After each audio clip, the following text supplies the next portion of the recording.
HLB Conecta.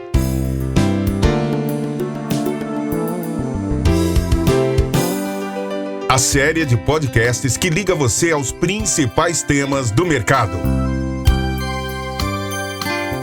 Olá, eu sou André Bueno, sócio de Transaction Advisory Services da HLB Brasil. Você está ouvindo mais um episódio do nosso podcast HLB Conecta, que aborda os principais temas sobre economia e finanças.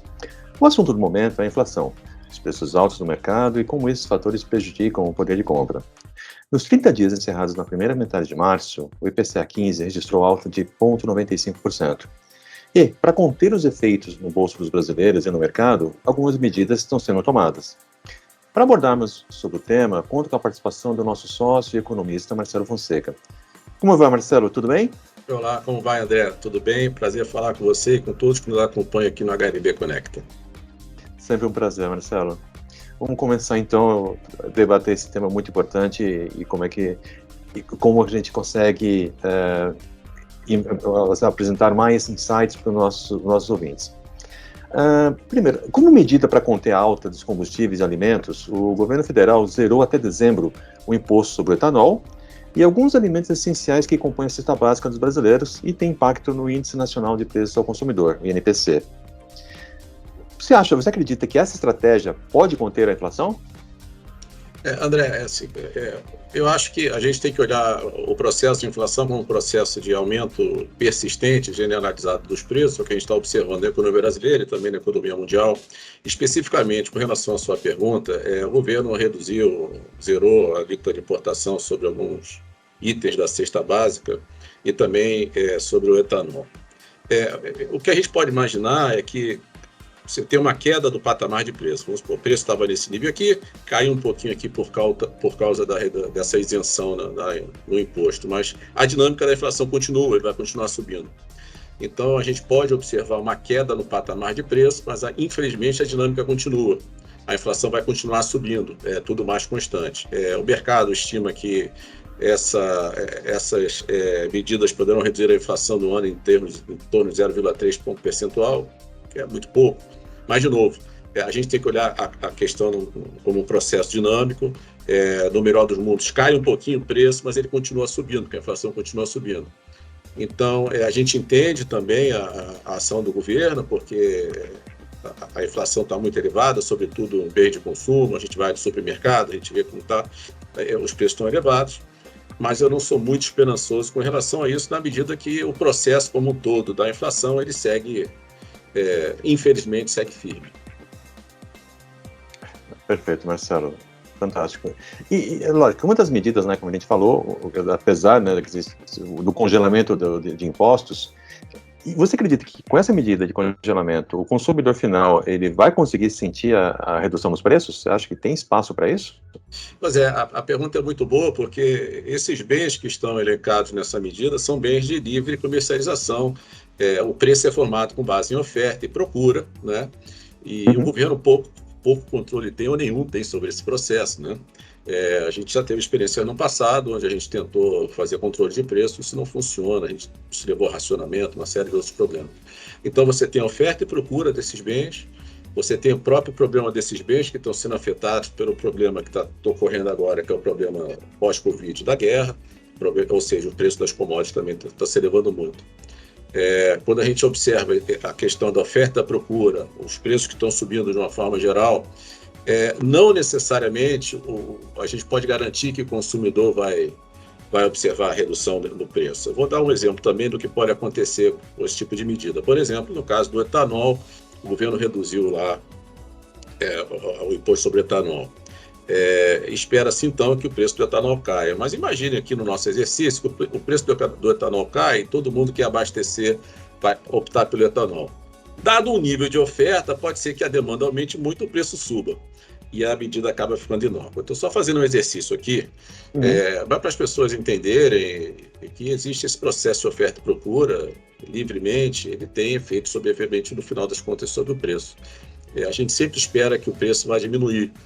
Mas eu, de certa forma, eu não sei até que ponto isso vai ocorrer também, porque na medida que muitos desses itens, dessa cesta de produtos que foram reduzidos, são itens que o Brasil é exportador e a oferta para importar é muito pequena. Então, eu acho pouco provável que vai ter um grande impacto, infelizmente, nas prateleiras dos mercados. É uma pena, mas acho que é o que é, né? E assim, a gente tem notícia também, né, que o Ministério da Economia anunciou recentemente que pretende reduzir até o final do ano cerca de 10% do imposto de importação sobre bens de capital e sobre bens de informática e telecomunicações. Ou seja, tecnologia que são setores que estão realmente se desenvolvendo muito no Brasil, né? São plataformas, principalmente expansão das fintechs, proptechs, né? Então, talvez tenha a ver com tecnologia. Mas como é que você avalia essa medida? Você acha que qual seria o objetivo dessa decisão do Ministério da Economia reduzir impostos? Você imagina que seria para impulsionar esses setores e a economia? Sem dúvida. Aí já é uma medida totalmente diferente da medida de reduzir preço de alimentos. A medida que reduz preços de alimentos, do etanol, é uma medida que tenta fazer frente a uma questão da conjuntura, né?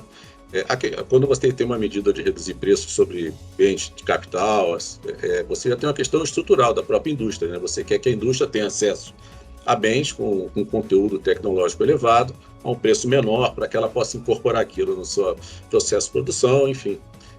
Então, esse tipo de medida ele visa realmente aumentar a competitividade da indústria local, aumentar a produtividade à medida que a gente vai ter acesso a um custo menor, a itens tecnológicos com conteúdo tecnológico maior.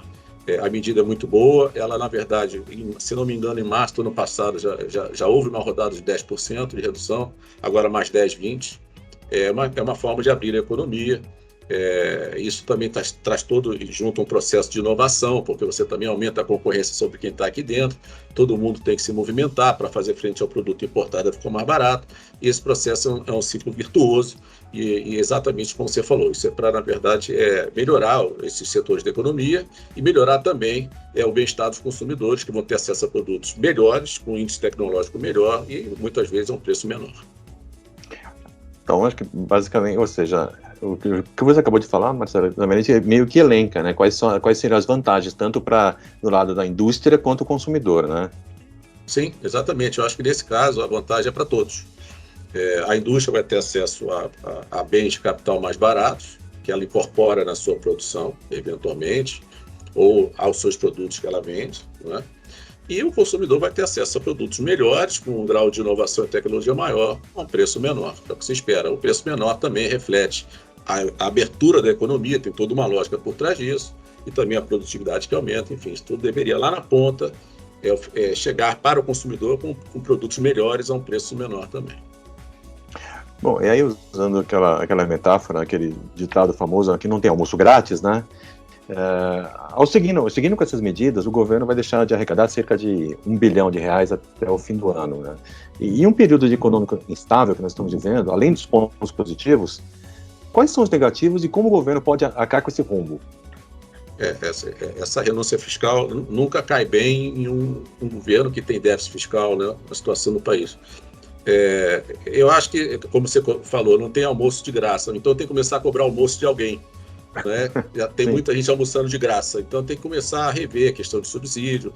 O governo tem que, de certa forma, propor de novo um arcabouço fiscal crível, porque o teto de gastos foi muito bombardeado e sofreu muito com os problemas do ano passado, uma série de coisas, dos precatórios, enfim, tem toda uma questão em torno do arcabouço fiscal, refletido no teto de gastos, que vai ter que ser endereçado, sem dúvida nenhuma, pelo próximo governo. O próximo governo vai ter que endereçar a questão fiscal, do teto fiscal. Mas, assim, de novo, respondendo a sua pergunta, eu acho que o governo tem que buscar compensações para esse tipo de medida. Esse tipo de medida eu acho que é razoável, tanto a medida da redução do preço dos impostos sobre o preço dos alimentos, como também da redução para a abertura da economia, da importação de bens de capital. Cabe ao governo fazer sua conta e fechar outras torneiras. Como eu já coloquei, começar a cobrar almoço de quem está almoçando de graça. Perfeito, é isso mesmo. E ainda, a gente falando um pouquinho ainda do tema de consumidor, economia e inflação, o governo também anunciou a liberação, e como já se fez em outros governos, né, em outras situações, o governo anunciou a liberação do saque extraordinário do Fundo de Garantia, de até R$1.000 para proporcionar um alívio para as contas e o efeito de inflação no mercado. Apesar de ser um dinheiro extra, será satisfatório para aumentar um pouco a economia estagnada? Quais os efeitos positivos e negativos de liberar esse dinheiro agora? Olha, a estimativa é que sejam liberados aí até o final do ano em torno de 30 bilhões de reais, né? Estimativa. Você tem um ambiente, você tem juro elevado para conter a inflação elevada, um desemprego muito alto. É um ambiente que não é propício para consumo. Isso esse ambiente é um ambiente mais conservador da parte do consumidor. Provavelmente boa parte desse recurso vai para quitar dívidas, reduzir dívidas. Os juros estão subindo muito. Quem tem dívida de banco, a tendência é que o juro suba. Aí começa aquele negócio rotativo de cartão de crédito, aquela coisa toda. De novo, eu não acho que vai ser eu acho que dá sempre um alívio. Sobretudo porque você acaba compondo um pouco a renda das famílias, que a inflação está corroendo, e é isso que acontece com a inflação, ela corrói a renda das famílias, enfim, de todos, né, dos agentes econômicos. De certa forma, ele pode compensar um pouco essa corrosão, mas eu não vejo isso direto para consumo, porque realmente, de novo, não é um ambiente para sair comprando. Talvez eu sair reduzindo aqui, quitando uma dívida, enfim, até guardar um pouco se quem puder. Mas não acredito que isso vá ser assim de forma muito ser determinante numa retomada, numa melhoria da atividade econômica. Perfeito. Insights fantásticos, Marcelo. Obrigado. Bom, Marcelo, mais uma vez, foi um grande prazer conversar com você. Espero que o debate tenha ajudado nossos ouvintes a compreenderem os impactos da inflação no mercado e como interferem na economia brasileira. Eu agradeço a oportunidade, eu deixo uma mensagem de que, nesse momento, o problema da inflação não é só no Brasil.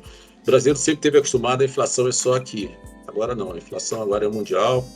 Vários países que não estavam acostumados com esse problema estão enfrentando esse problema. Os bancos centrais estão tendo que reagir num momento muito difícil, porque as economias estão deprimidas por conta da Covid, por conta de todos os problemas que nós estamos enfrentando. Então, esse problema que nós estamos passando, outros países estão passando também.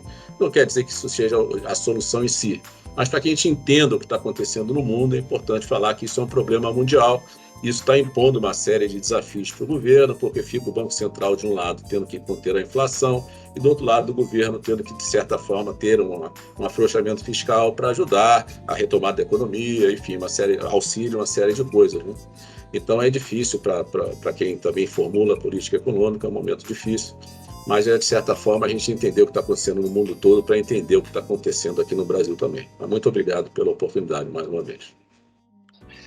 Perfeito. Bom, esperamos vocês nos próximos episódios. Confiram as nossas redes sociais para saberem as novidades. Até mais. Você ouviu HLB Conecta. Obrigado pela audiência e até a próxima edição. HLB Conecta, a série de podcasts que liga você aos principais temas do mercado.